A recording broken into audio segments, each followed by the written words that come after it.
ये जुल्म किया गया है। और दूसरी बात है कि खान साहब के पास ये मौका था, जब खान साहब ट्रंप के पहले टेन्योर में वहां तशरीफ ले गए, इन्हें यहाँ जी बड़े बड़े बयानात दिए कि the moment I will become prime minister I will take up this matter with American president. बिल्कुल। ये वहां मौजूद थे और प्रेसिडेंट के साथ इनकी मीटिंग हुई और meeting was covered by media. और ये मैं आपको एक और बात बताना चाहता हूँ, वहां हमारी एक जर्नलिस्ट है अमेरिका में, मोहतरमा तैयबा जिया साहब, आप उनका जी भी इंटरव्यू कीजिएगा नेक्स्ट डेट पे। तैयबा जिया साहब से पूछिएगा कि इस केस में इमरान खान साहब ने क्या किया। जब वहां मुज़ाकरात शुरू थे तो मीडिया खड़ा था और उन्हें सवाल मीडिया वाले पूछ रहे थे। उस पे तैयबा जिया साहब ने खान साहब को ये पूछा, खान साहब आपने पाकिस्तान में वादा किया था, अब आप सदर ट्रंप के सामने बैठे हैं, आप बराए मेहरबानी आफिया सिद्दीकी का केस टेकअप कीजिए इनके साथ। तो खान साहब ने अपने मुंह पर उंगली रखी और उनको चुप करा दिया कि खामोश हो जाएं, अब बात ना करें।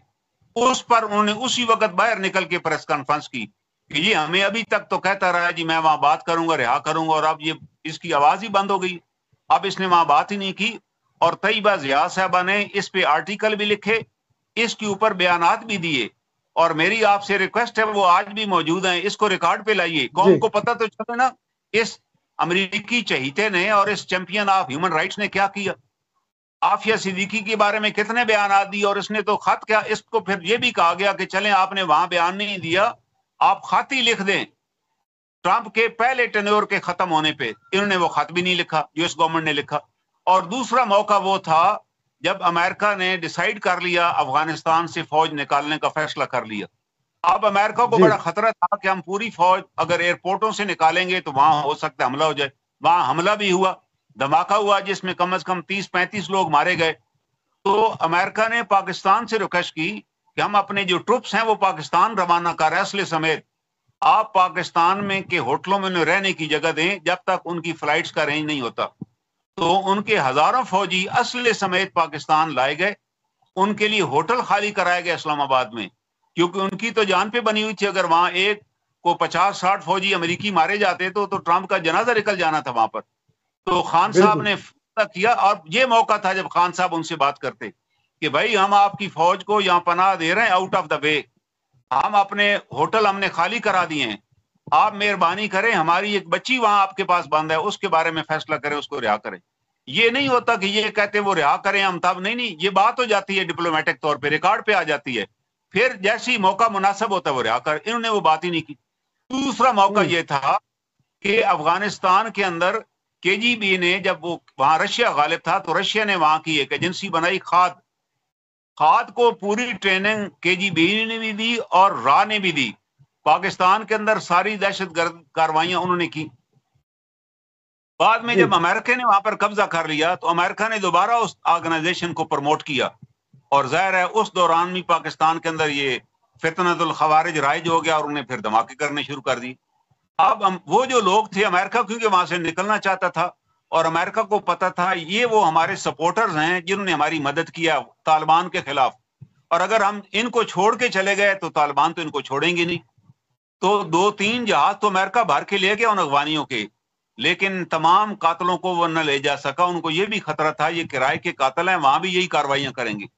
तो उन्होंने खान साहब की गवर्नमेंट से रिक्वेस्ट की कि आप इन तमाम अफगानियों को जिनको हम साथ नहीं ले जा सकते, जो 2000 wanted by the Taliban government, हम पाकिस्तान भेजना चाहते हैं, आप इनको पाकिस्तान में पनाह दे।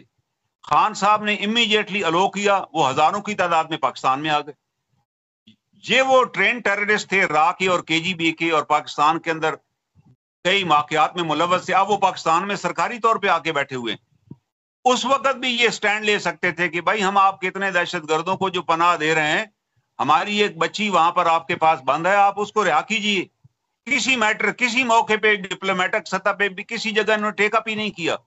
नतीजा ये निकला कि आज भी वो लोग पाकिस्तान में हैं, और हमारी अफवाज पाकिस्तान के अफसर और नौजवान केपीके में और बलूचिस्तान में शहादतें कर पा रहे हैं, शहीद हो रहे हैं, और हम ये समझ रहे हैं कि जी वो ही लोग हैं जो लड़ रहे हैं। नहीं, इनके पीछे कौन लोग हैं?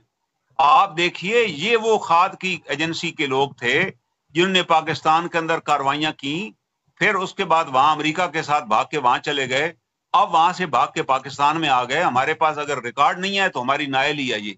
इन सब का रिकॉर्ड इकट्ठा किया जाए, और if they are wanted people by the Taliban government और रियली दे आर वांटेड, तो फिर हमें तालिबान के साथ मुज़ाकरात करना चाहिए, ये उनके साथ मुजरमों की हवालगी का मुआहदा करना चाहिए कि ये आपके मुजरम हमारे पास हैं, हम आपके हवाले करते हैं, और हमारे वो मुजरम जो आपके यहाँ पनाह लिए हुए हैं और जो हमारे यहाँ कार्रवाइयां करते, आप उन्हें हवाले करें।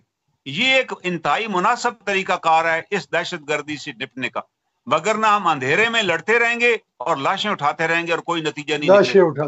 बैठ के मुज़ाकरात करें और उन दुश्मनों को आइडेंटिफाई करें जो हमारी सफों के अंदर आ चुके हैं। आप देखें ना ईरान का क्यों नुकसान हुआ, क्योंकि ईरान के इसराइल के साथ बड़े तलकात थे, बेशुमार यहूदी ईरान से गए, शाह ईरान के जमाने में वहां सेटल हो गए, और इंडिया के साथ भी बड़े तलकात थे।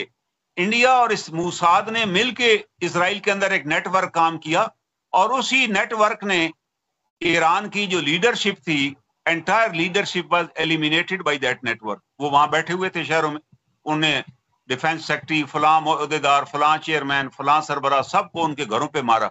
इससे और जनाबी हानिया को वहां शहीद किया गया। अब जाके ईरान को अकल आई कि वो जनाब हमने तो इनको फैसिलिटेट किए रखा है इतने अरसे तक, हमें पता ही नहीं चला, ये हमारे जुब्बे पहन के और पगड़ियां बांध के हमारे दरमियान में फिरते रहे और अपने आप को एस्टैब्लिश करते रहे।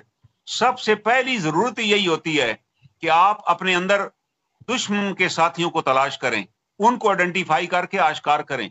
एक कलभूषण यादव तो हमारी फौज की ने पकड़ लिया, हमारी एजेंसियों ने बड़ी कार्रवाई की, लेकिन कई कलभूषण यादव अभी आज भी हमारे मुल्क के अंदर मौजूद हैं जो हमारी जड़ें काट रहे हैं।